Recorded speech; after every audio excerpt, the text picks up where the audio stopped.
a minimálně druhé místo Mauricio Sarri bude chtít získat.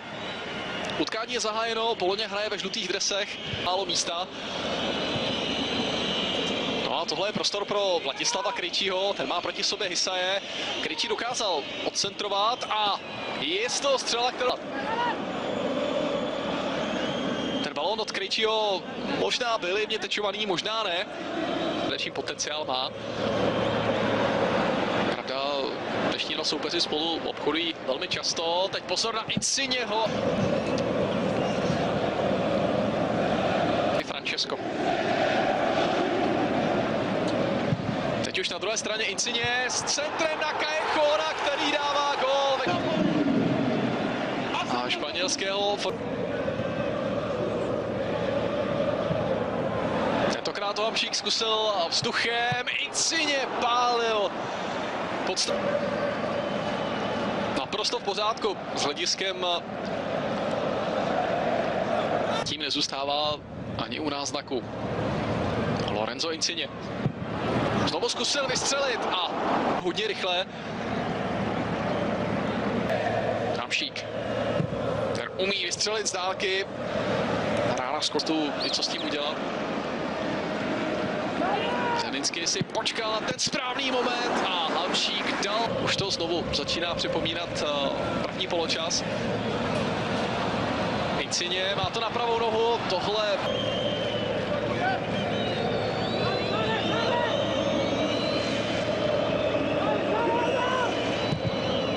Další rána z dálky a je z toho gól.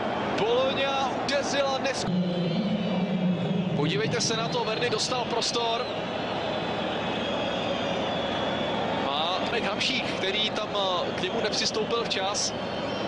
A tohle byl dobrý míč od Marka Hamšíka, je z toho krásný rozdíl mezi Milikem a Gabbiadinem. Tak to přímo čase, to Gabbiadini neskoušel. Milikovi stačí a má znovu nakročeno ke 3 bodům.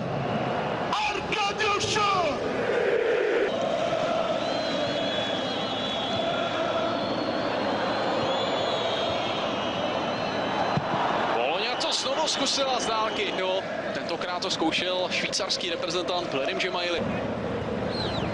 A tohle už je Alan.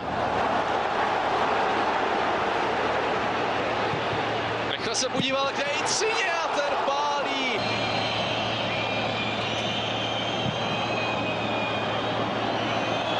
Tohle je Rizzo, nový muž na hrací ploše.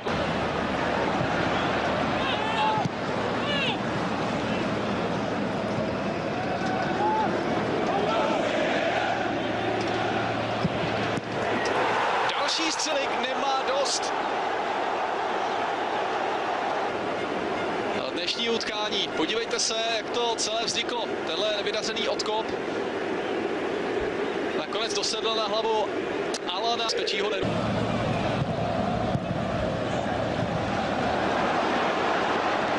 Piotr Zielinský v cestě.